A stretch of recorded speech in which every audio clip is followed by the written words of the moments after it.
Welcome to the Podunk Polymath, a podcast dedicated to the sentiments of a secular, sarcastic, screwed-up Southern SJW and skeptic. I'm your host, Chris. Come on in.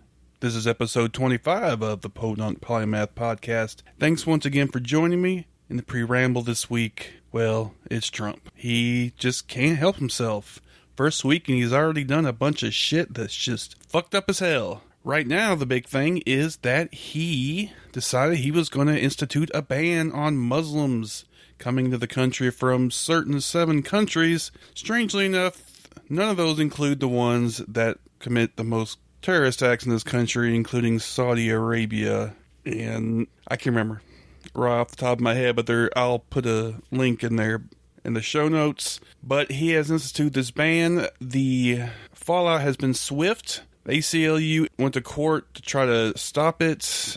A federal judge put an emergency stop to certain ones. People have been protesting in the airports. JFK, there was a couple of Iraqi men that were held, and there were huge protests. Also, Uber got into some shit because JFK, the taxi companies in New York, said they were going to do a ban, or they were going to stop serving the airport from 6 to 7 p.m. in solidarity, and Uber said they were going to stop their surge pricing, making it cheaper for a ride, and some people saw that as a way for them, Uber drivers, to undercut the taxis. So, of course, the Uber CEO denied that, but he is a Trump lover, so delete Uber, hashtag delete Uber has been a thing, and yeah, fuck Uber. So go to Lyft, which is a competing service, and they donated $1 million to the ACLU, which I also have become an ACLU member, and I encourage everybody else to do so as well. Whatever you can do to try to fight this kind of shit. But, I mean, the ban is still in effect. There's not really a whole lot that can be done except what the ACLU has done, but it's within the purview of the law, unfortunately, so the feds have control over immigration policies, but I just think it's pretty despicable. Let me go ahead and tell you the countries which are banned, and interestingly, which countries are not banned from for people coming into the country. The countries are Iraq, Syria, Iran, Sudan, Libya, Somalia, and Yemen. But guess which countries did not attack, or not banned, but did have attackers in the 9/11 attacks? Egypt, Lebanon, Saudi Arabia, and UAE, United Arab Emirates. And all of them except for Lebanon, I believe, the Trumpster, the orange dictator, the Cheeto-in-Chief, has business interests in. So do you think that is a coincidence? I don't think so. So this looks a little fishy to me. Also, there is a protest going on right now, and it's live stream. I saw the live stream from the Washington Post. They are at the White House, and there's quite a few of them. Like I said, there was a live stream I saw from the Washington Post, but it's also other places. So already we're seeing a bunch of resistance, and it's only a weekend. So buckle up, kids. It's going to be a wild fucking ride. Hopefully things get better, but I don't think they will. And I honestly don't know what the fuck's going to happen. So stay tuned, and hopefully we don't all die in a nuclear war or anything. Or are all imprisoned. So anyway, on that cheery note, for the palaver this week, I have a friend of mine, Fred Sims. He is a co-host on the O'Reilly Radio, and we talk about prisons and the problems thereof from prisons. So I hope you enjoy it. Try to maintain a semi-positive mindset. I don't know how we're going to do it, but we got to keep going, and we got to try to keep our minds straight and practice self-care too, though, because like I said, it's going to be a tough, hopefully only a couple years until he gets impeached. So anyway, stay tuned, and hope you enjoy the palaver. Do you want to live in a world where ignorance rules? Ignorance would have you believe that the world is a terrifying place, ruled by an unknowable and invisible force that demands your love upon pain of eternal torture. Ignorance would have you believe that the sun is a horse-drawn chariot, the earth is flat, and that faith, the evidence of things not seen, is a virtue. Ignorance would have you believe the South is filled only with ignorant rednecks who've never worn shoes, and that it is a dangerous place for the open-minded to visit and live. Ignorance would have you believe a lot of things. Ignorance is wrong. Reason has been working hard to make life better for all Americans and humanity across the globe since before the discovery of fire. Reason wants a better life for you and for your family. Reason helped Ignaz Semmelweis discover in 1847 that hand washing could help prevent the transmission of disease, saving countless lives. In 1944, Reason helped Grace Hopper and Howard Aiken develop the Mark I computer. Reason took us to the moon, gave us all supercomputers in our pockets, and allows amputees to walk again through prosthetic technology. Reason has done all of this and has never accepted a cent in compensation. Reason reaches across the aisles to help those with faith make morally sound judgments and helps us all change our own worldview when new evidence is brought to light. Reason helps us all. Ignorance is wrong for America and wrong for the world. This 2017, make your voice heard by telling ignorance it is totally wrong for you and the world by making Reason your chosen philosophy. And buy your tickets now for ReasonCon 3. Join us and our speakers and champions of Reason, Lawrence Krauss, Matt Dillahunty, Aaron Raw, Callie Wright, Jim Craig, and Emily Templewood. Also, a whole lot of your favorite podcasters, as well as your new friends, old friends, and those unmet in a celebration of all that is reasonable. Join us in helping to put Reason back in the driver's seat of America and the world. ReasonCon 3 will be held in Hickory, North Carolina on April 21st and 22nd, 2017. Please get your tickets at reasonnc.com. That's reasonnc.com. I'm Miss B. Haven, and I approve this message. Welcome to another edition of the Palaver here on the Podunk Polymath Podcast. With me this week is a gentleman who is a host of O'Reilly Radio, which is a great show and everybody should check out. I present to you Fred Sims. How's it going, Fred? Not too bad, not too bad. How you doing, Chris? I'm all right. Just chilling out, you know. So you are one of the hosts on O'Reilly Radio. Why don't you tell everybody a little bit about that podcast first? Yeah, I am one of, I would say, 3, 4, 5 regular hosts of the show. It's actually hosted by a friend of mine named Andy Cowan. He started the show. It's been going, I believe tonight that we're recording will actually be the 138th episode of the show. So it's been running about 2 years now. And it's just kind of, I wouldn't say it fits one niche. I mean, the tagline is for things that make you go, oh, really? So we kind of hit on everything, politics, science, legal stuff. We kind of got into talking about things in the Supreme Court and, different cases there just because we were talking about them anyway. So we decided to devote a little segment to that. We like to hit on the science stuff. We'll talk about atheists. The host is an atheist. I'm an atheist. We have a couple people who are not, they're not atheists, but they're also not Christian. They follow more along the lines of, I don't even know how best to describe it.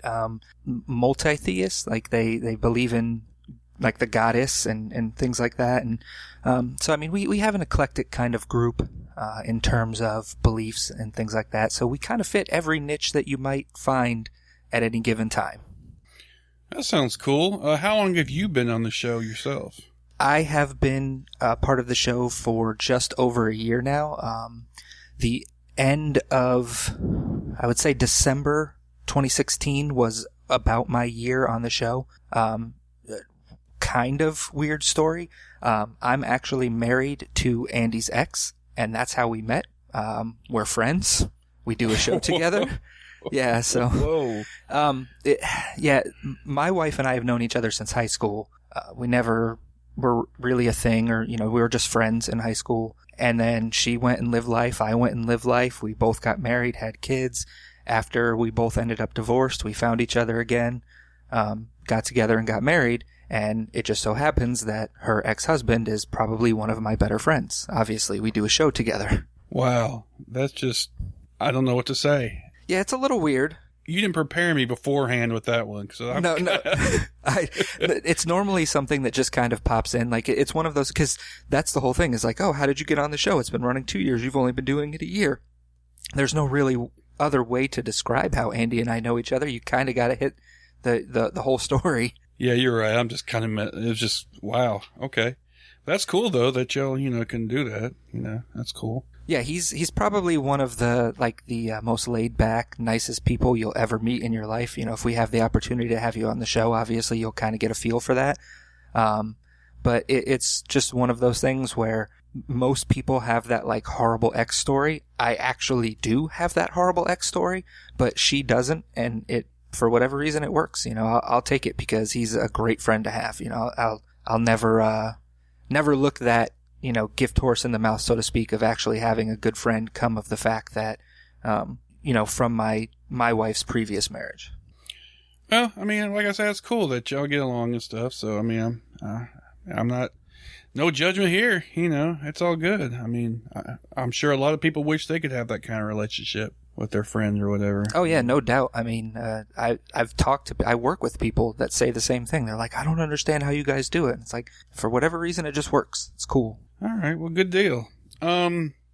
So I brought you on, first of all, we're going to talk about prisons. All right. So I didn't come on just to talk about like ex-wives and wives and friends and stuff like that. No, contrary to popular belief, no. Which is my belief, since nobody else knew about it. Nice. That long conversation we had beforehand setting up this whole show would be like, oh yeah, I decided to turn it on you. Screw that prison talk. Yeah, that would be kind of funny. No, this isn't fucking one of those tabloid, like fucking Jerry Springer or whatever. I'm not one of those. I'm going to end up having like 3 people take my headset over, be like, you son of a bitch. That would be kind of funny, but no, we're not doing that. Yeah.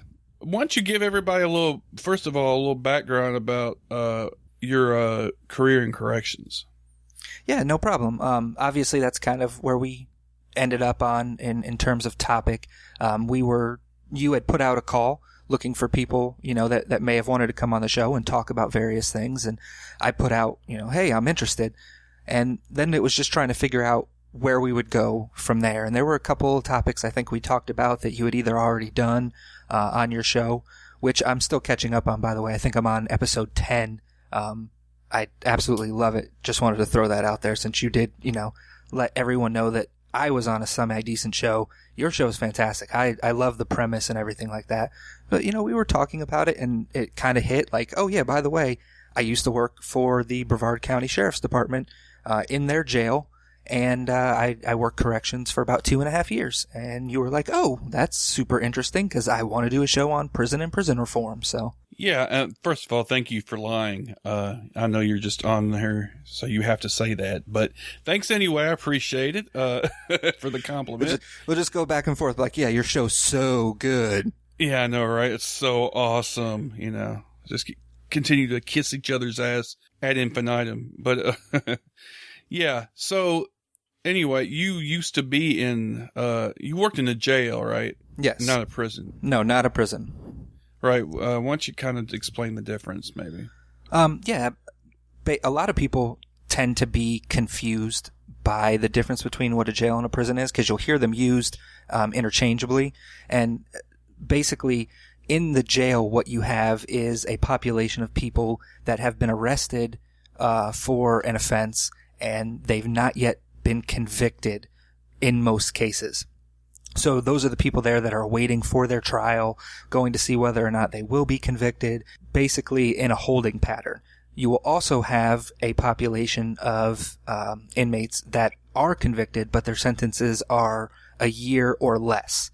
So anyone that's been sentenced to a year and a day or more then will get transferred to prison, and that's where the prison comes in, is it's people that are actually convicted and their sentences run a year and a day or more. They will then go to prison, whether it be their state prison or a federal prison, depending on their charges. And you'll also have a smaller bit of the population in a jail that is actually convicted inmates that have come back from prison either for appeal or, they're part of another case or they're a witness. You could have any number of things, but they have to go to the jail in the area where court is going to be held because they're not going to get transported from the local prison, because you may have a prison that's located in a certain area for a few counties. And those jails all route to that prison, or jails throughout the state route to that prison, because you have this one is your federal prison, and this one is your state prison, or this one is your female prison. So all of your court cases may take place where you got arrested, but your prison is located in, let's say for the state of Florida, Gainesville or Jacksonville, which are, hours away from each other. And they use those jails kind of as like holding patterns or a holding place for those inmates that need to go to court or engage in other legal matters while they're in that area. Okay. So that's jail. And yes, that's jail. County jail, I guess you could say. Yeah, pretty much. So what is prison? And then prison is, like I said, it's either going to be end up being state or federal, generally. They also have military prisons, but those are specifically military, so you don't get into those much. But your state or federal prison are going to house any of those inmates that have gone to court. They've, had their trial, or they've taken their plea deal, however they get to what their conviction is. And once that conviction comes down, the judge has handed them a sentence that is at least 366 days long. So it's got to be a year and a day, and it could be anywhere from there to you've got your life sentences. And then obviously you break down the difference. State prison is going to be for any number of charges ranging from murder to, car theft to simple fraud. And then federal prison is obviously going to be those federal offenses, when you have federal drug charges, or if you do something like you're stealing mail, that kind of thing, anything that would have a federal offense. Or if you commit a crime on federal property, you're running afoul of the federal system, and you could end up in a federal prison. So really the distinction is just, are you convicted or not? And if you are, what is the length of time that you're going to spend in the facility you got convicted to spend time in? Okay. So now we know the difference between jail and prison, pretty much. Pretty much. And that is to say, I will say that I'm giving you my knowledge based off of Florida, and based off of the research that I did in preparing for the show. Most of the areas are the same, if not similar. So there may, like someone listening to us in Minnesota, it may work a little bit differently, but it's generally going to be the same. Usually your jail is exactly how I laid it out, and your prison is exactly how I laid it out. Each area may have different tweaks, but they tend to be pretty standard across the board in terms of what they actually are. Yeah, of course. Your mileage may vary depending upon where you live, basically. Exactly. Okay. So I don't know if you agree with this. I think maybe you do, but we have a bit of a problem with prisons in this country, I think. Yeah, I mean, I guess it's one of those things that you tend to look at things differently depending on your situation, I would say. And I ask myself all the time, when I was in the jail, did I look at things differently than I do now? And I would say no. Like, I feel like I was still a pretty liberal person and progressive in terms of, how I treated the inmates that I was in there with. I wasn't, overly aggressive. I tried to do a lot of talking, have good interpersonal skills, and get through those things where I didn't look at people, like, oh, you're in jail, so you're a piece of shit. Like, that was definitely a viewpoint I never wanted to have.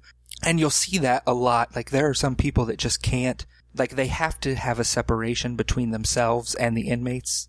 Otherwise they feel like they can't do the job properly. And so you get those people that if you were to ask them if it's a problem, they'll tell you no, because, what they see every day is they go to work, they take care of all these people that are, losers that ended up in jail, and they don't look at the causes, like, why are these people in jail? What are the social issues that are leading to the jail and prison populations that we have? And, it's just one of those situations where, having been in the jail and having seen that side of it, and seen the inmates that came back and forth from prison, and looking at the numbers that, you can find at various, places on the interwebs, that you start to realize that, yeah, there's a pretty big problem. And what are the, okay, this is where they're coming from. This is why we have this problem. Okay, so let's kind of get into the weeds here. What are some of the problems? Let's kind of go like line by line here. I know you must have statistics. They're right in front of you. of kind of who's in prison, how many there are, and how we are compared to the rest of the world. Oh God, compared to the rest of the world, we suck. But if you look at the number of how many people are locked up in the United States, as of the most recent study, I sent you a website, prisonpolicy.org. If you look at those numbers, we have 2.3 million people currently locked up in the United States. That's a lot of fucking people, considering our population's only 500 million. Yeah, that's 2.3 million currently locked up. That's in state prisons, local jails, federal prisons, youth camps, those type of places. You also have immigration detention, for ICE and things like that in terms of illegal immigration. That does not include the fact that there are also another 3.8 million people on probation. Wow. And that's something that, we may want to get into as well, that, that probation and parole are two different things. Probation is actually an alternative sentencing where a lot of people will avoid being in jail to be on probation.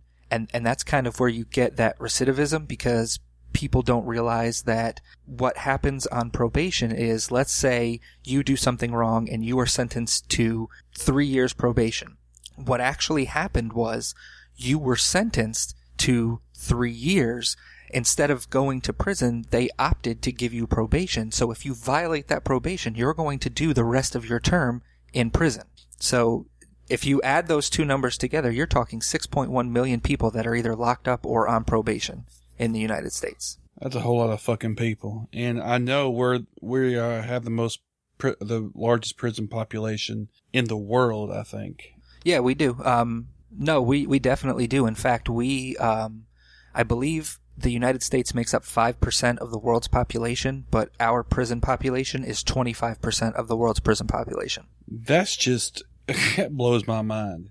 Well, I mean, one of the things that is occasionally dropped on O'Reilly is, and it's dropped everywhere really, is one of those things where you have to say follow the money.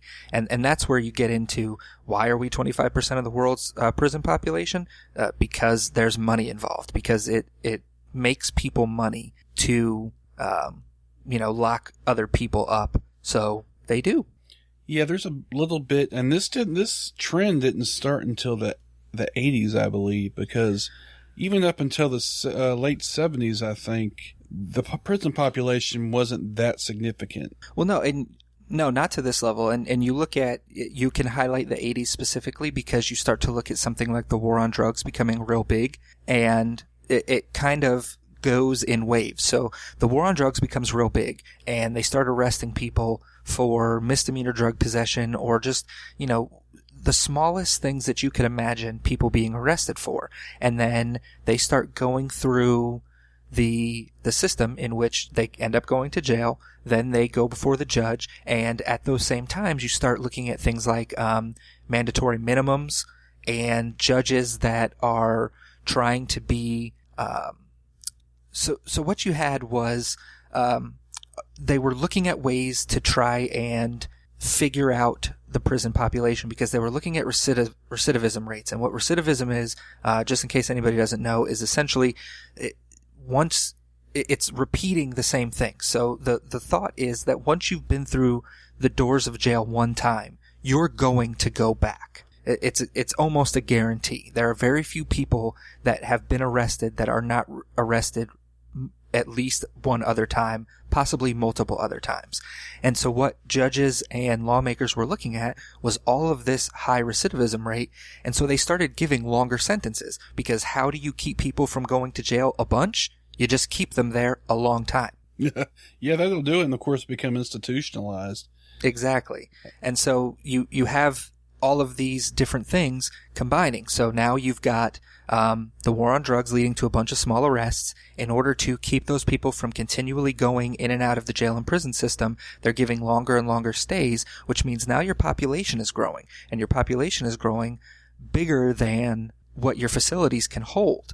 For example, we'll get into the very next thing that happens after your facilities are too big, is you either have to build more facilities, or what happens then is private prisons come in, and then they start, building other facilities, a little bit cheaper, and then they can house some of this overflow. And what they end up doing is they make deals in the areas where they're going to build those prisons, where they essentially sign contracts where they have to, mandated, have to keep at least a 90% population.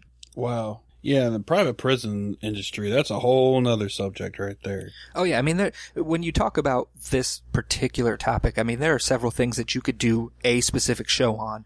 So kind of talking about all of it, there's going to be things we hit, and it's like, well, we could talk about that another, it's going to be all over the place in terms of, what are the issues, what are the problems, and there's no way you could delve into it without, like part A and B and C. Right, exactly. So let's kind of drill down on a couple of things. First of all, I kind of want to talk about the disparity of the racial component of prisons.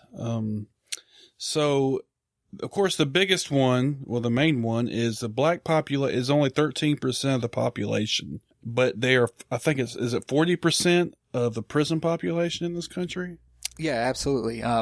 When you look at disparities, if you look at just the numbers, and this is where you'll get people that argue back and forth, if you look at just the numbers of the prison/jail population, the African Americans are 40% of the prison jail population, and whites are 39%. So if you look at those numbers, people are like, well, what disparity are you talking about? And that's where you had mentioned African Americans are only 13% of the U.S. population, whereas whites are 64%. So if you're looking at percentages, this doesn't make sense. Yeah. And I think there's a lot of factors that go into that, I believe. Of course, if anybody's ever read The New Jim Crow by Michelle Alexander, and she lays out kind of these sort of things, why black people are such a huge percent of the prison population. A lot of it can be attributed to, I think, like you said, the war on drugs. And of course, the sentencing disparity between cocaine and crack cocaine that was instituted back then too. And of course, even though most of the people who were in prison were black for the crack cocaine, there were just as many white people doing regular cocaine, but they just weren't put in prison for it. Well, it was the way they looked at the two different drugs. Crack was a poor drug in poor communities that only poor people did, and cocaine was something that affluent and more well-off white people were doing. And so, generally speaking, and you still see it today, with somebody like Brock Turner, for instance, that affluent white people don't go to jail like that. And so, when you look at those two different drugs and the way they're viewed, of course there's going to be a huge disparity in, arrests for those two particular drugs. Yeah, and I think that plays a large role. Like I said, there are so many, like I said, that book, I recommend that to anybody who wants to understand these kind of disparities. I've not read that, so I will definitely be adding it to my list because it sounds really interesting, especially, like I said, I have an interest in this type of thing and looking into it and learning more about it, being able to speak out on it, especially with my experience. So it's definitely something that I'll be checking out. Yeah, it talks about kind of the culture behind it too. I mean, like I said, if you're black in the inner city, you are much more likely to be arrested for a crime that would be pretty much plead down if you were in like a white suburban community. I mean, it doesn't even have to be that. I can tell you a quick story. My brother-in-law is black, and so when I was working in the jail, I owned a house in a city down here in Florida that I was living in the time, and my sister and my brother-in-law and her two kids were staying with me at the time. My brother-in-law went out for a walk one night. I was at work, I believe. He went out for a walk.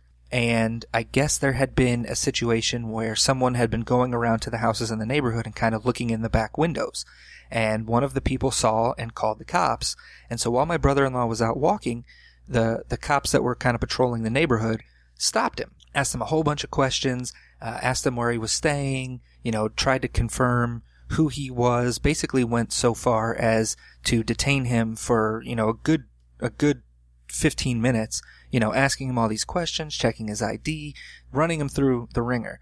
And then he was like, well, look, I live right there. I mean, my brother-in-law works for the sheriff. I'm just going for a walk in the neighborhood. And at the end, they were like, oh, yeah, we know. The guy we're looking for is white. Yeah. It wasn't, they knew, they didn't know who he was, but they had a description. They knew my brother-in-law, mainly because you can't look at him and pretend he might be white. No, he's fairly dark. And so it was one of those things that when I heard it, I was like, are you fucking kidding me? Like, I wanted to talk to him and be like, seriously, especially because it was two cops that are in that neighborhood. It was their patrol area. They know that I live there. They had seen me in uniform. I had talked to them in their car outside my house. I mean, they knew. But they still stopped him, and they still detained him there. Not detained with handcuffs or anything, but essentially stopped him and were running him through, asking a bunch of questions. And he's not even the right race. He just happened to be a black guy walking down the street. Yeah. And of course, there's been a lot of investigations into a police department's Ferguson Police Department, of course. We all know what happened with that, and regardless of what you think what actually happened, the feds actually came in and investigated, and they found out that they were sending emails with the racist images, racist. I mean, and this is in a government-run facility. It's the police department, and they're just letting this shit. I mean, for one, just why the hell are you letting people send emails like that anyway? Well, you end up with, you definitely end up with a good old boy network, and you look at certain things and you're like, oh, well, different areas are going to be different. And that's not the case.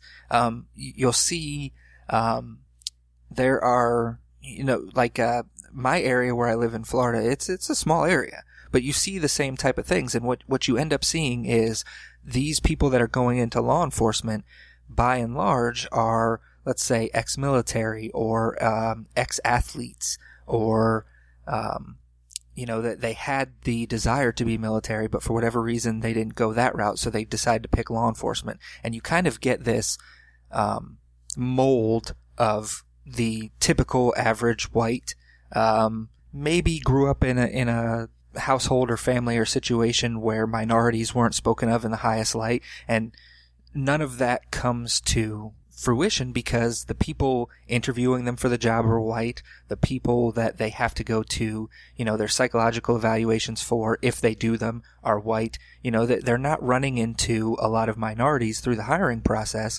And so once they're in there and they're kind of locked into those positions, they have a bunch of people that all think the same as them. And so you don't even think twice about it. You send something to your buddy because you're both going to laugh at it, and you don't think about, well, if someone were looking at this, well, why would anybody be looking at this? We're the cops. No. There's going to be something that you're going to screw up, and someone's going to be looking at this. Just pay attention to the news. It's going to happen. But that thought isn't there. It's just, oh, I'm just with a bunch of my buddies, and, that's kind of where you get to. Yeah, of course, that's one of the major, like you said, the good old boy network, the culture of the police culture in this country. I mean, that's something, oh man, like you said, there are just so many interconnecting things that, I mean, if we, it would take us forever to kind of delve into each one, but definitely the police culture in this country, I think, and overall, and to be honest with you, I don't want to be one of those people who like all cops are bad or all cops, whatever. I'm not. They're human beings in the end, but when you put people in the positions of authority and then don't have checks and balances to kind of control their behavior, and if they don't see any repercussions to any bad actions that they do, then this kind of shit's going to happen. They're going to think they're, untouchable. Oh, absolutely. And one of the other ways that you can look at that is, you put them into positions of authority, and I agree with you 110%. Not all cops are bad. In fact, through my experiences, I would say most of them are good. It's just the ones that are bad are the ones that you hear about. I mean, my best friend of 19 years is a sergeant, hopefully soon to be a lieutenant at the, local city police department down here where I live. A lot of the people I know are in law enforcement. There are some of them that I dislike, but a lot of them are, genuine good dudes that are out there just trying to make things better, for their city, or their county. But one of the things that, and it's something that we've talked about on O'Reilly a couple of times, is that there have been stories about how certain counties or cities in their hiring practices are excluding individuals with IQ levels that are too high. Essentially looking for IQ levels in a certain range, because the thought is that if people aren't too intelligent, they're going to end up getting bored. They're not going to stay with the position for long. And when they leave, then they have to, take the time and the money to retrain someone, rehire someone, and replace that individual. Where if you get these people that, I don't want to say dumb, but, they're not necessarily the brightest, they just fit in that average kind of range, and you're putting them all together. So now you've got a hive mind to go with your good old boy network of people who are all on the same level. No one's thinking critically. They just kind of react, or they they can think ahead, but maybe only like a step, as opposed to the 3 steps that you might need to in order to avoid situations like you would see in maybe not Ferguson, but in some of those areas like in Baltimore. Think 3 steps ahead. Why are we doing these things that's going to lead to something like this? There's a way to avoid that. Yeah, I think you're absolutely right. I don't think the training's there. I don't think, like you said, the hiring practices are iffy, to say the least. There's a lot of different, of course, this is not all departments, I'm sure. Of course, I shouldn't have to keep saying that, but I mean, it's implicit to me. I mean, there are departments, I'm sure, they're completely professional, but there are enough that are not, just like there are there are plenty of policemen who are bad apples. The percentage is enough to me to raise a concern for the whole culture in general, for the whole country, I think. Yeah, no, I mean, and I can, again, my limited experience, I can attest to the fact that different counties or precincts are going to be different. I got, obviously, hired on with Brevard County. I was there for 2.5 years. The reason I left Brevard County is because my wife at the time got a job offer on the other side of the state. And so my thought was, I'm in corrections. I can take this job and go anywhere that has an opening. I'll be perfectly fine. So I ended up leaving, and I moved to the west coast of Florida to an area called Sarasota, and I applied to work for Sarasota County. Went through the whole process. What they gave me there as a test is called the Wonderlic test, and anybody who's familiar with football, they may know that the Wonderlic test is given to incoming NFL draftees. It's an intelligence test. And I took the Wonderlic test, and I scored in the top 97% of the test. Basically, it's a test where you do as many as you can in a certain amount of time, and then your score out of however many you finished determines your score. And so I placed in the top 97%. They went through to the psychiatric evaluation, and then somehow I was disqualified. And when I went back and got my results, a lot of the stuff in my results pointed to exactly what those stories about, looking at IQs that are too high were saying. And I didn't realize it at the time. It wasn't until I was actually on O'Reilly and we were doing that story that it kind of hit me. So I pulled my results back out and looked at them, and I was like, holy shit, this happened to me. My IQ was too high for me to work at this county. It made me angry, and then at the same time, it made me proud of my hometown sheriff's office, because I was like, hey, at least they're looking for smart people, It was one of those double-edged swords where, well, at least the place where I was at, didn't disqualify me for it. But, fuck Sarasota. Are you serious? I'm too smart to work for you guys? That should never be a thing. I know, right? It's kind of ridiculous. Let's kind of, there were so many things, but let me, there's one thing I always thought was, compared to a lot of other, I'd say Scandinavian countries, they're usually more progressive, but the idea of prison as punishment versus the concentration more on rehabilitation. I don't know how much you know about this, but it seems to me that prisons, they don't ever try to, their focus isn't on rehabilitation so much as almost revenge, it seems, or punishment, or whatever you want to call it. And of course, when they get out of prison and they're not prepared for the real world, quote unquote, then that's a problem, because they're not going to know what to do. They're institutionalized. They haven't been trained to do anything. And so they're just going to go right back. So what are your thoughts on that? Well, I I'm not as well versed on the other countries, but I do know, like you said, especially in the Scandinavian nations, that they are much more in terms of rehabilitation as opposed to the punishment side of it. In fact, I think there are populations in the Scandinavian countries, prison populations of 200 people. That's insane considering the jail I was in. There were cell blocks that had 200 people. It's like, if I'm going to go to Scandinavia and I ever get arrested, this is a jail I want to be at. 200 other people just kind of hang out. It's like summer camp. Like, I'm good to go. But one of the things that I think gets kind of overlooked is I don't even think that the United States is so much of a incarceration as punishment system. We are an incarceration as profit system. And that's why I think you don't see a lot of rehabilitation or preparing inmates for life outside. They want the people that are looking to make a profit, especially the private prisons, but even other prisons. Those individuals are looking to turn a profit. And they don't want to lose their labor, or they don't want to lose the people that are bringing in the money for them. So there's no incentive to prepare, these individuals for life outside of prison, to make sure that they're not institutionalized, to make sure that they won't come back numerous times, until they basically run out of chances and they just live the rest of their life in prison.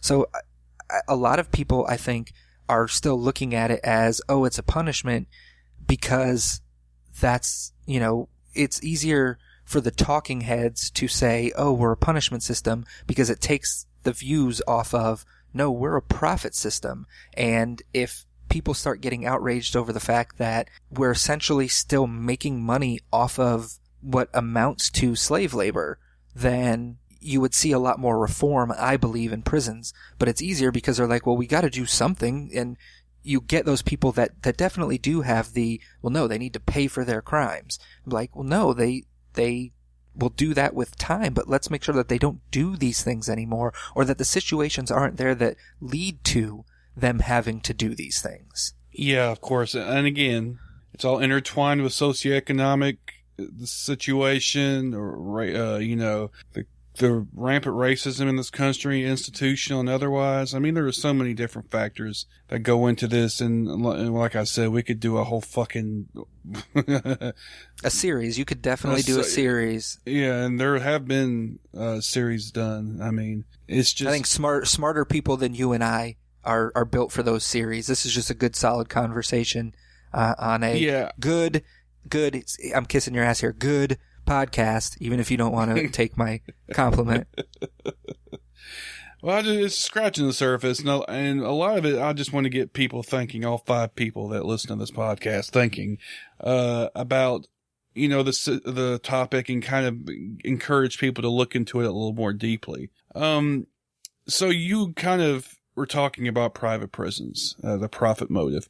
I'm not sure when private prisons started becoming a thing. I'm not sure what the timeline is on that. Do you have any idea about that? Timeline wise, I would say it's kind of been a thing over the last 20 years. So about mid 90s, one of the bigger, or actually the biggest, private prison owner, in the States is called the Corrections Corporation of America. And, one of the, statistics I found was that they've seen profits increase by 500% in the past 20 years. So that gives you a timeline of like basically about mid 90s. So towards the tail end. And if you think about it, that timeline works perfectly. So you've got your war on drugs in the 80s. You start seeing those longer sentences. And then that's what leads you in about 10 or 15 years to needing more spaces for all of your inmates. And that's when private prisons start popping up, because it becomes, hey, we can house these guys, we can do it for cheaper, which isn't necessarily true, and we'll do it, to turn a profit. Let's cut a deal. You'll save some money by not having to pay, these prisons. Instead, we'll do it cheaper and better. And so right there is when you start to see them crop up, and it's only, I would say, maybe the last 10 years that you're starting to see them become more norm, as they're breaking out to go into other states to try and essentially gain more ground. While you were talking, I was kind of, not that I wasn't listening. The first public prison was in 84, CCA. was a facility in Hamilton County, Tennessee, which is where Chattanooga is. Oh, and guess where it's headquartered? CCA. Here in Nashville, baby. Is that what you want to claim? Like you're like, yeah. Yeah. Fuck yeah, America. No. More, I guess I should have been a little more down about, but yeah, it's based out of here in Nashville, which is kind of pathetic, but whatever. I mean, if you look at, there's actually a history in this country that goes way back, but I mean, the modern incarnation of it, started in the 80s with the war on drugs and all that. So yeah, the profit motives, some states are starting to fight back against, I don't remember, was Florida one of them that tried to make it where they try to abolish private prisons? I can't remember what state it was. It definitely wasn't Florida, because we were actually very close to having all of our state facilities turned into private facilities. Luckily, we voted that down, but yeah, we came real close to only having private prisons.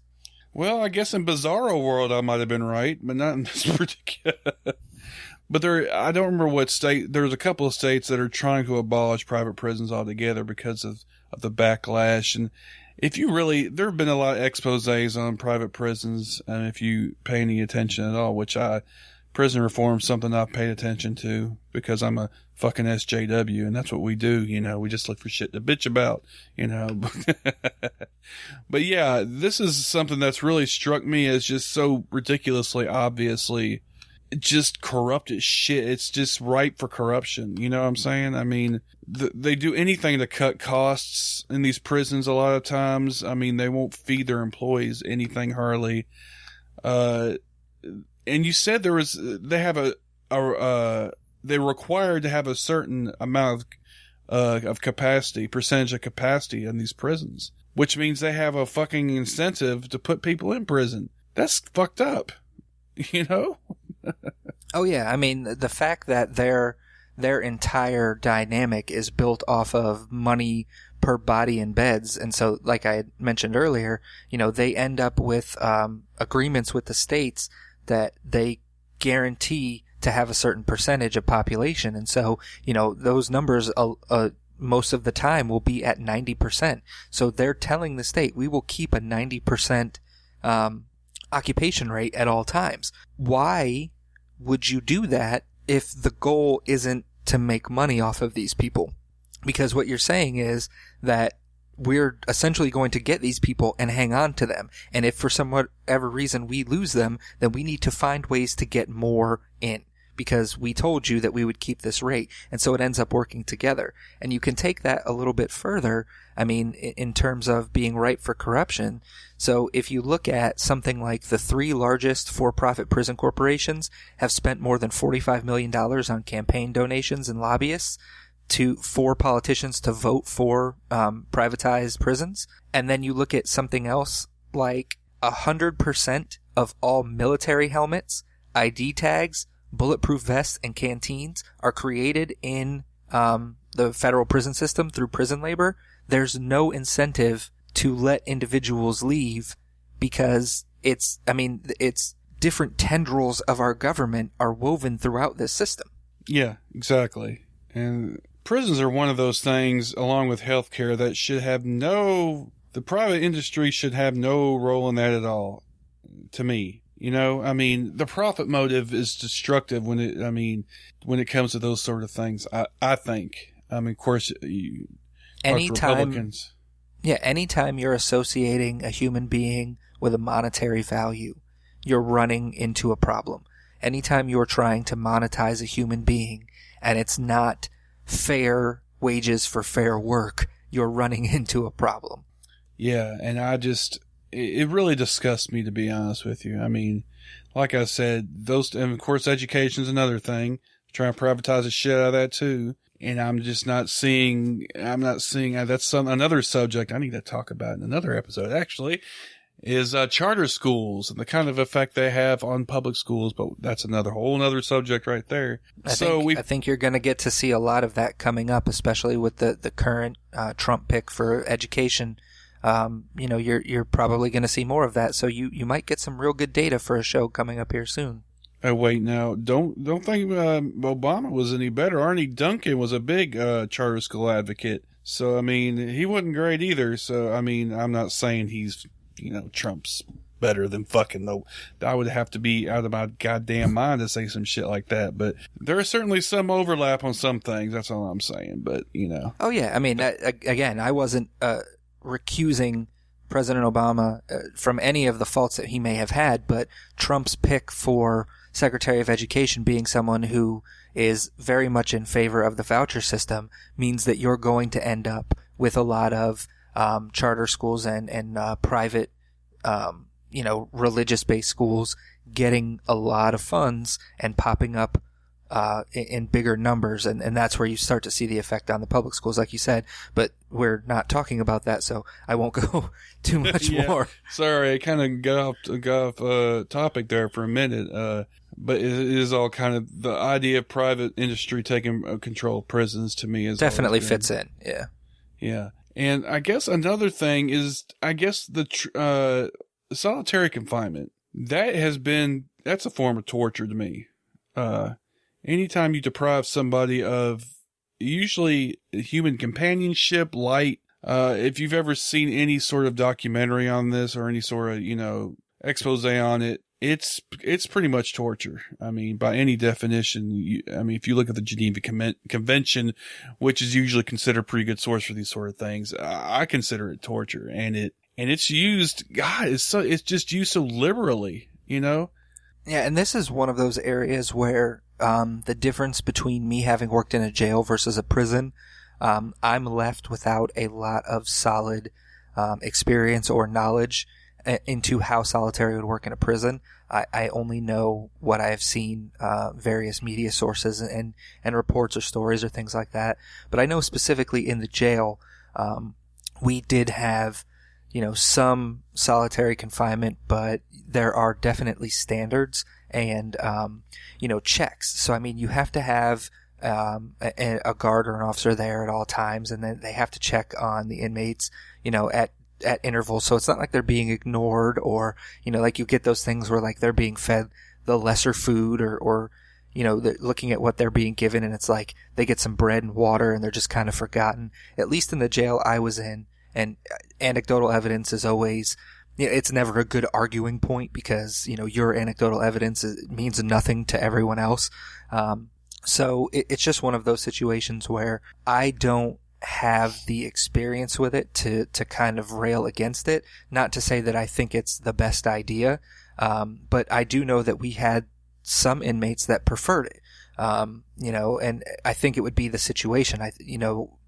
In our specific jail, it wasn't torturous, so that's why they probably preferred it. You just want to be away from everybody else and, left to your thoughts, and, you get your minimal, the belongings that you're allowed to have, whatever commissary or things like that you're allowed to have. But for the most part, in the way that it's portrayed, I can see where you're coming from, that it's probably something that needs to be studied or looked at in some of these facilities. And when you're looking at facilities like state or private prisons that are either on the state side underfunded, so they don't have enough people to have the full coverage they need, or on the privatized side, you're dealing with a bunch of people working for very little money that don't have the training they need, because it's not a requirement to work at a private prison to have the same requirement that it is to work at a state prison or a jail.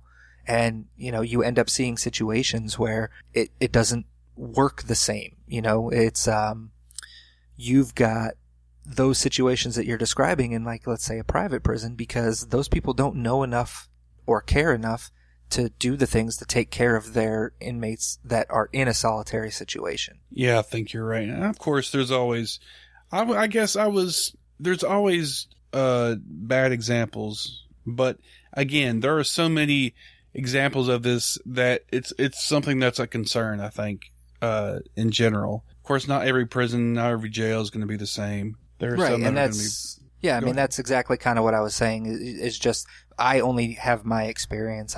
And so in that regard, I would have to do a lot more research. And that's part of, how broad this topic is that, I could research 5 out of 8 points we talk about today and be pretty well versed. And then there's those other 3 where it's like, okay, I need to do a little bit more on that if I'm going to take the opportunity to be more vocal about prison reform. That's definitely something that I feel I need to become a little more well-versed on. Is there anything that you've found in your research I have left out? I think we kind of hit on it. We talked about private prisons.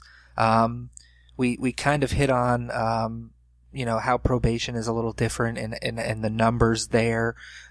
We looked at the race disparity. One of the things when we were talking about population that we may have kind of glossed over, is the amount of people. 1 in 5 incarcerated people are locked up for a drug offense. So if you look at the numbers, out of the 2.3 million, almost 500,000 of them are drug offenses. So as you get into things like more states legalizing marijuana or decriminalizing it, and them going back and relooking at some of the people that have been arrested for petty marijuana violations, you may see some of those numbers come down. I mean, even a drop from 2.3 million to 1.8 million is a step in the right direction, I think. It definitely eases the overpopulation problem in a lot of ways, and it definitely helps that recidivism rate, because you are not seeing those same people come in for, oh, he had another small bag of weed, oh, he had, and you start to see some of those other problems where, you're not going to see some of those crimes where somebody's looking to, rob this guy because he's got, he doesn't want to pay for the weed that he just called up for. So there will be some benefit, and I think that was just something that you don't have to go too deep into it. There's a ton of stuff out there about the benefits of how easing up on some of the drug offenses would help in this situation. Okay, so what can we do? What can we do as citizens, or can we do anything in order to kind of at least get it kind of start a step in the right direction to try to change some of these things, do you think? Well, I think one of the big things that we can do is be more informed. Take the time to look into what the actual problems are. Like you said, get this in people's minds, start thinking about it. Definitely go out and figure out what the prison system / jail system is like in your particular state, or even, if that's too big a task or you've got a lot on your plate, which is fully understandable, start local and look at how it is in your area. Do you have a jail in your area? Do you have a prison in your area? If so, what are the situations there like? A lot of times you can get a tour, and granted, if you take a tour of the jail or prison, you're probably going to see the best foot forward, but you may see some things that other people aren't seeing. A civilian eye looking at these things might be different. And then definitely talk to your representation. One of the things that's been happening lately is there have been some moves made, and it was a couple of things that I found that kind of show how we can make some changes. Is in the most recent election that happened in Oklahoma, voters backed a ballot initiative to reclassify some small-time drug possession and property crimes as misdemeanors rather than felonies. Obviously, this solves a lot of problems in that misdemeanors, it's not going to affect future employment most of the time. The sentences aren't as long. It's not as damning to the life of the individual. And then one of the other things they did was a companion measure that allowed the state to invest the money saved from those particular changes, because as you go up in, from misdemeanor to felony to, let's say death row, those different levels, you end up costing your system more money. So if there are, less crimes or more misdemeanor crimes that are cheaper on the system itself, you have money, and then they're putting that into mental health and drug treatment services. So they're looking at ways to help the problem of overcrowding and help the problem of, charges that are just ridiculous, and then turning that around and trying to help the individuals that will benefit most from the fact that, hey, these things will no longer be a detriment to your life. And, oh, by the way, we have better drug treatment services now. And that was just one example of a state kind of doing their part. So you also have California, where they approved a measure that will allow nonviolent prison inmates to be considered for earlier parole, and to give judges the power to decide if a juvenile should be tried as an adult rather than the prosecutors who were deciding that before. So in that situation, obviously you've got people who are able to get out of the prison system earlier, and then you have juveniles who, commit a crime possibly the difference between being tried as a juvenile versus an adult definitely affects their life. A juvenile, there are standards in where they can stay. There are standards of how long, their sentencing can be. And then when you get into the adult level, it's like, okay, you're taking this, 13, 14, 15-year-old kid, and you're essentially taking away any chance they have at rehabilitation, and you are taking their entire life away at that point. So, that's one of the things that California did. And you just kind of see, as you travel around, you may see these things where, you start local and then you talk to your representatives and you let them know this is something that we are passionate about. It's something we care about. Let's make real changes and get these things done. And I would add, as a citizen, you could, if there are certain things that you see that you don't like, of course, you can always call or text, email your congressperson or whatever. If there's some bill that comes up where they're trying to give private prisons more power, kind of try to shoot that down if you can, kind of speak up against that. Or if you see some measures that might be help, like you said, turn some crimes into misdemeanors and have the drug courts, which are an excellent way, I think. And that's a whole nother subject. Drug addiction being treated as a crime, and so many drug addicts going to prison because they don't really have anywhere else to send them, as well as the mentally ill a lot of times end up in prison because they don't have anywhere else to stick them. So that's a whole different subject, though. Yeah, absolutely. And one of the things, just as a specific, when we're talking about jail or prison populations, generally jail in this case, but we know that it's a cycle. So if you're in jail, there's always a chance that you end up going on to prison depending on what your crime was in those situations. So if you start at the jail level, a lot of that population ends up being those individuals, like I said, who have not yet been convicted. They haven't gone to court yet.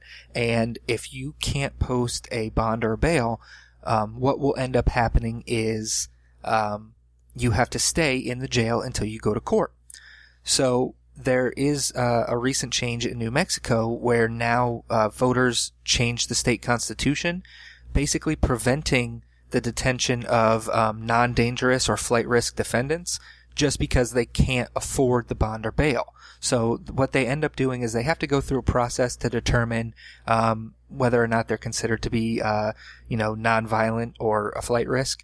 So what they would look at are previous crimes or just their past history, and do they have family in the area, that type of thing, or do they live there. But if they meet these criteria, they no longer are going to end up having to stay in the jail until they go to court. So they meet those criteria, they would be released early on the premise that you have to show up in court. If you don't show up in court, obviously we're going to put a warrant out for your arrest, and you run into a whole bunch of other problems. But you end up releasing some of the clogging in the system because some of these people that would fit those criteria they're arrested. They still have to go through the process, but at least they're not having to spend all of that time in jail, which then leads to, possibly them not losing their job now because they're not spending 2 weeks in jail before their situation is completely resolved in court, or, they're not having those family issues because they're spending that time in jail versus, their family having to put up the money from their house or their car just so that they can get them out of jail. And, situations like that. I think if every state kind of adopted that measure, you would see a lot of these situations and the population come down, quite a bit. Well, we've already run upon an hour here, and we've hardly scratched the surface. So, wow. Yeah, and it's flown by because there's just so much shit to talk about when it comes to this prison issue. Yeah, absolutely. We could go forever. But we've said that probably 4 times now. It's just one of those things. You could just, every little thing builds to another thing, and it's like, oh, what about that? We got to talk about that. But oh no, this thing over here. And we ended up on education, for Christ's sake. Like that's crazy. Yeah, there's a lot of overlap in a lot of these issues when it comes to socioeconomic things, I think, So I'll go ahead and wrap it up, but why don't you tell everybody where they can find you, if you want them to find you. I would definitely appreciate your 5 listeners coming and finding us. That would be fantastic. I don't know if it's only 4 because I count, but I'll say I'm your 6th. So, definitely check us out on O'Reilly Radio, and you can find us, ORLYradio.com. We do have our own website where you can watch the show live, because we normally go live every night at 9:30, or every Friday night at 9:30. Every night would be a ridiculous schedule. Yeah. But yeah, every Friday night at 9:30, we're usually going live, and you could check us out there. We're also, you can find us on iTunes, Stitcher, Google Play, most of the places. And again, that's ORLY. Basically from the Oh Really Owl meme, if you remember that. That's kind of where the name came from.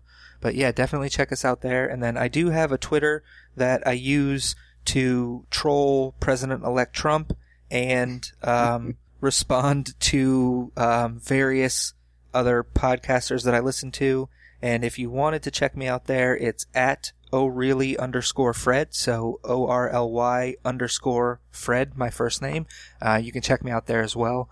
Other than that, I'm on Facebook. I post a lot of stuff. I end up doing a lot of sharing of other people's very poignant things, and then I make smart-ass comments to people in my family that don't believe the same things I do. So you can always find me on Facebook as well, just under my name, Fred Sims. Pretty sure my Facebook is open to the public, so that's always good. And just random, I will talk about how kind of we got hooked up. Is I found you through Marissa McCool in the Inciting Incident podcast. You had commented on some of her stuff. I commented on it. Then we got to talking. And so I wanted to give her book a quick plug, mainly because in her book, The PC Lie, I was able to contribute to that. So I provided her with just a short little Facebook post / essay that I had done after the election, and she was awesome enough to put it in her book. And so, if I could plug that, you can definitely check out my super underdeveloped writing compared to all those other goddamn geniuses in that book. Check it out and let me know what you think. I've given a bunch of places where you can tell me how shitty I was. Well, of course, she was my guest a couple episodes ago, and so yeah. And I think I said, wait, you're that Fred Sims? Because you had written an essay and I'd read the book, and it didn't click till just then when you told me that on Facebook. So yeah, definitely go check out, I don't mind plugging her book 100 fucking times. It's fucking shit. It's just so just, gut, I don't know. It's just, I can't think of the word. Visceral. That's the word I'm looking for. Just such from the gut, just like, fuck you, basically. Just like, fuck you, I mean, it's just, just grabs you, by the pussy. Oh, that's bad. But you know what I'm saying. That's a bad joke. But anyway. I mean, I don't think it's a bad joke. I think that's a phenomenal, I think she would take that tagline in a heartbeat. Breed PC Lie, why American voters feel I don't matter. It grabs you by the pussy. That might be good. I don't know. Could be. Or whatever your genitals are, whatever. All right, Fred. Well, thanks for coming on. I really appreciate you talking about this subject with me.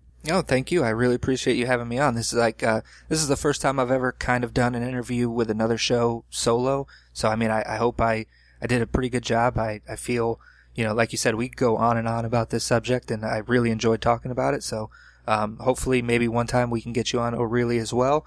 Hype your show up on there, share the 6 listeners between the 2 of us, and, maybe another time I can come on and either talk about this again or find something else to talk about. Well, there's plenty of things to talk about in this subject, so that might be a thing. We could do kind of a series of our own, concentrate on different things. Certainly there's a lot of different things you could discuss on this particular line of reasoning, I guess. So, yeah, I definitely want to have you on again sometime, and I think you should probably go on more shows. You're fairly articulate, so, I think you'll do fine. I'm working on it. I'll get there one day. Yeah. All right, man. Well, thanks again for coming on, and take care of yourself. All right. Thank you.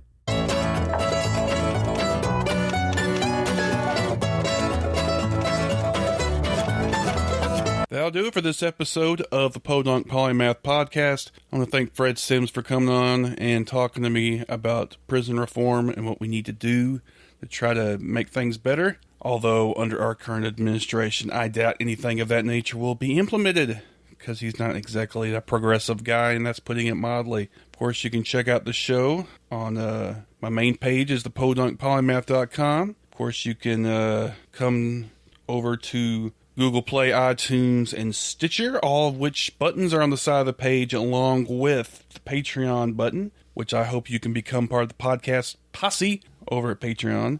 For as little as $1 episode, you can help me out, and maybe I don't have to work 2 jobs. So who knows? Also, of course, on the side of the page are buttons for subscribe on RSS.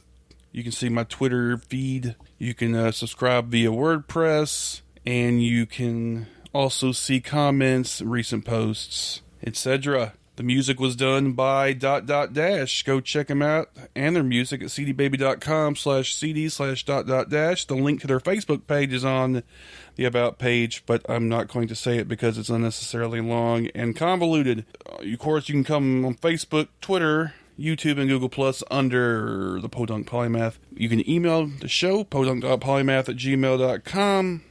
There is a call-in number, 615-378-7676, which spells Popo, and also 7676 stands for Double Freedom, because we're going to need all the freedom we can get, and I don't even know what to say about that. Anyway, and of course, also you can join the closed group, the Podunk Polymath Podcast Posse. If you go to facebook.com/group/the Podunk Polymath Podcast Posse, all those words separated by periods. Come and check out the fans of the show and get in the conversation. I wanted to reiterate that if you have not already a member of the ACLU, then you need to get on that shit quick. I decided to go ahead and join.